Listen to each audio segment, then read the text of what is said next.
Assalamu alaikum wa rahmatullahi wa barakatuh, everyone. Welcome back to my channel. Okay, we are here on our chapter number 15, the first revelation. The first revelations start with it was not long after this outward sign of his authority and his mission that he began to experience powerful inward signs. In addition to those who of which he had already been conscious. When asked about these, he spoke of true visions, which came to him in his sleep. And he said that they were like the breaking of the light of dawn. The immediate result of these visions was that solitude became dear to him, and he would go for spiritual retreats to a cave in Mount Hira, not far from the outskirts of Makkah. There was nothing in this that would have struck Quraysh as particularly strange, for retreat had been a traditional practice amongst the descendants of Ismail, and in each generation there had been one or two who would withdraw to a solitary place from time to time so that they might have a period that have uncontaminated by the world of men. In accordance with this age-old practice, Muhammad, who would take with him provisions and consecrate a certain number of nights to the worship of God, then he would return to his family, and sometimes on his return he took more provisions and went again to the mountain. During these few years, it often happened that after he had left the town and was approaching his hermitage, he would hear clearly the words, "Peace be upon thee, O messenger of God." And he would turn and look for the speaker, but no one was in sight. And it was as if the words had come from a tree or a stone. Ramadan was the traditional month of retreat, and it was one night towards the end of Ramadan, in this 40th year, when he was alone in the cave, that there came to him an angel in the form of a man. The angel said to him, "Recite." And he said, "I'm not a reciter." Whereupon, as he himself told it, the angel took me and whelmed me in his embrace until he had reached the limit of mine endurance. Then he released me and said, "Recite." I said, "I'm not a reciter." And again he took me and whelmed me in his embrace. And again, when he had reached the limit of mine endurance, he released me and said, "Recite." And again I said, "I am not a reciter." Then a third time he whelmed me as before, then released me and said, "Recite in the name of the Lord who created. He creates man from a clot of blood. Recite, and the Lord is the most bountiful. He who hath taught by the pen taught men what he knew not." He recited these words after the angel, who thereupon left him. And he said, "It was as though the words were written on my heart." But he feared that this might mean he had become a jinn inspired poet or a man possessed. So he fled from the cave, and when he was halfway down the slope of the mountain, he heard a voice above him saying, "O Muhammad, thou art the messenger of God, and I am Jibreel."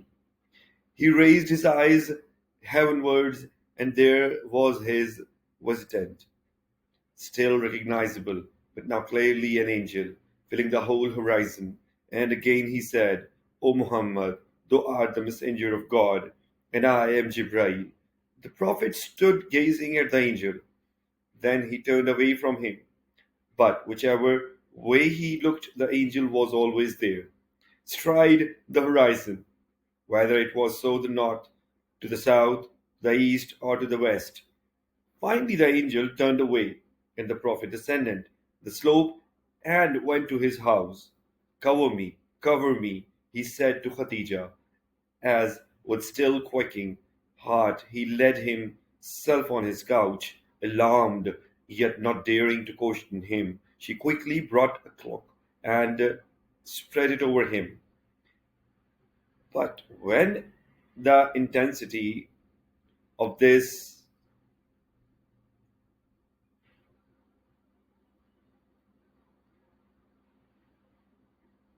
abated, he told her what he had seen and heard. And having spoken to him words of reassurance, he went to tell her cousins, Waraka, who was now an old man and blind. Holy, holy, he said, by him in whose hand is the soul of Waraka. There hath come unto Muhammad the greatest nam- namas, even he that would come unto Moses. Verily, Muhammad is the prophet of this people. Bid him rest assured. So Khadijah went home and repeated these words to the Muhammad, who now returned in peace of mind in the cave, that he might fulfill the number of days he had dedicated to God for his retreat. When this was completed, he went straight to the Kaaba, according to this wont, and performed the rite of the rounds, after which he greeted the old and the blind Waraka, whom he had noticed amongst those who were sitting in the mosque. And Waraka said to him, tell me, O son, my brother, what thou hast seen and heard. The Prophet told him, and the old man said again what he had said to Khadijah. But this time he added, thou wilt be called a liar and ill treated, and they will cast thee out and make war upon thee. And if I live to see that day, God knoweth I'll help his cause. Then he leaned towards him and kissed his forehead. When the Prophet returned to his home, the reassurance of Khadijah and Waraka were followed by the reassurance from heaven in the form of a second revelation. The manner of its coming is not recorded, but when asked about revelation came to him, the Prophet mentioned two ways. Sometimes it comes upon me like the reverberations of a bell, and that is the hardest upon me. The reverberations abate when I am aware of their message, and sometimes the angel take the form of a man and speak unto me, and I am aware of what he said.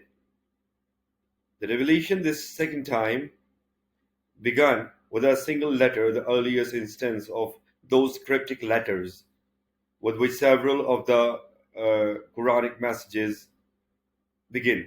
The letter was followed by divine oath, so on by the pen, which had already been mentioned in the first revelation as the primary means of God's teaching men his wisdom. One question about the pen, the prophet said the first thing God created was the pen. He created the tablet and said to the pen, write, and the pen answered, what shall I write? He said, write my knowledge of my creation till the day of resurrection. Then the pen traced what had been ordained. The oath by the pen is followed by a second oath by that which they write, and amongst what they, that is the angels, write in the heaven with lesser pens on lesser tablets in the Quran's celestial archetype, which subsequent revelations refer to as a glorious recitation, Qur'an, on an inviolable tablet, and as the mother of the book. The two oaths are followed by the divine reassurance. None by the pen and by that which they write.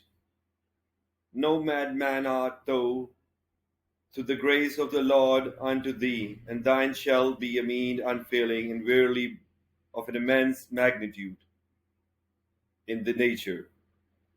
After the first message had come, there was a period of silence until the Prophet began to fear what that he had uh, incurred in some way the displeasure of heaven, though Khadijah continually told him that this was not possible. Then at last the silence was broken, and there came a further reassurance, and with it the first command directly related to his mission. By the morning brightness, and by the night when it is still, the Lord hath not forsaken thee, nor doth he hate thee, and the last shall be better for thee than the first, and the Lord shall give and give unto thee, and thou shalt be satisfied. Hath he not found the orphan and sheltered thee, and found the astray and guided thee, and found thee near thee and enriched thee? So for the orphan press him not, and for the beggar repel him not, and for the bountiful grace of the Lord proclaim it.